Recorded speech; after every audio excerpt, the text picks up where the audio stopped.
Parlons groseillier dans nos conseils jardin avec vous, Roland Motte, bonjour. Bonjour Xavier. Alors, groseillier à fleurs? Alors c'est en un mot groseillier, c'est pas un gros piseillier comme je vous connais. Ah oui, comme vous faites bien de préciser, oui. Oui. Mais j'avais compris, hein. Ah bah bravo, alors je vous félicite, on progresse. Bah, par contre, j'en connais pas beaucoup plus sur cette histoire de groseillier à fleurs. Bon, je compte sur vous là, Roland. Ça fait des fleurs magnifiques, c'est un arbuste qui fleurit au printemps, il est en fonction des régions, il est en train de fleurir et ça fait des grappes grandes comme ça.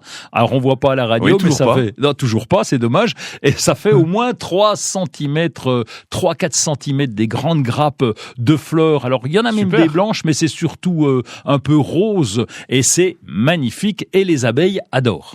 Ça s'appelle un groseillier, donc j'imagine que ça fait des groseilles. Exactement, mais ça fait pas les groseilles qu'on mange parce que, eh oui, les groseilles qu'on mange, ça fait des petites fleurs insignifiantes, vertes et pas très jolies. Par contre, ça fait des bons fruits. Et lui, il fait il fait des super fleurs. Et puis, alors, des fruits qui sont un petit peu bleus, qui tournent au noir ensuite, qui ont vraiment aucun goût parce qu'il n'y a pas de jus dedans. Par contre, les oiseaux adorent. Donc, c'est en plus un arbuste qui va permettre d'abriter les oiseaux. Et puis, ils vont venir picorer là-dedans puisque ces fruits apparaissent en même temps que les groseilles pendant l'été. Mais nous, on s'en fiche, on les laisse sur le pied, ça n'a aucun intérêt. On s'en fout, oui. Alors, on peut tailler après la floraison, on attend que ça fleurisse. On prend des photos sur Instagram, c'est très beau, super.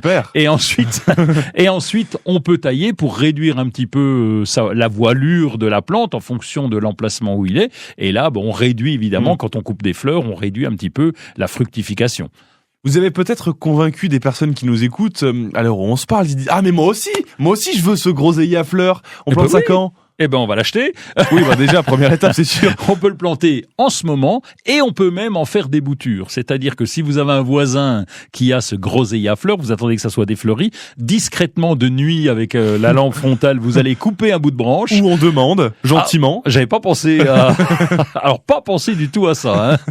Et donc, alors, je reprends mon exemple. La nuit, avec la lampe frontale, en rampant, on va ramper dans le jardin du voisin. On coupe un petit bout de branche de 15 cm.